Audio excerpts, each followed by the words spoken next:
La plupart de ces migrants viennent d'Haïti. Les autres arrivent de Cuba, du Venezuela ou du Nicaragua. Sous ce pont qui relie le Mexique aux États-Unis, plus de 10 000 personnes se sont installées ici jeudi soir pour tenter de se protéger de la chaleur écrasante. Il n'y a ni eau, ni nourriture.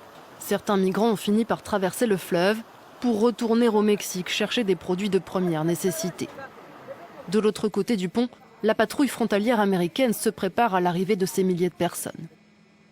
La patrouille frontalière renforce ses effectifs dans le secteur de Del Rio et coordonne ses efforts avec le département de la sécurité nationale ainsi que d'autres partenaires locaux et fédéraux afin de pouvoir s'occuper de ces migrants en toute sécurité et de façon humaine et ordonnée. Les arrestations à la frontière mexicaine atteignent des chiffres inédits depuis 20 ans. Lors du seul mois d'août, les autorités américaines ont interpellé près de 200 000 migrants. Depuis un an, les Haïtiens sont de plus en plus nombreux à tenter d'entrer aux États-Unis.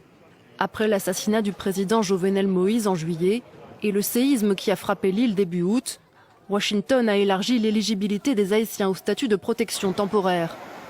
Alors que les associations de défense des droits de l'homme accusent l'administration Biden de ne pas en faire assez, l'opposition républicaine reproche au président américain d'avoir provoqué une crise migratoire en assouplissant les mesures de son prédécesseur Donald Trump.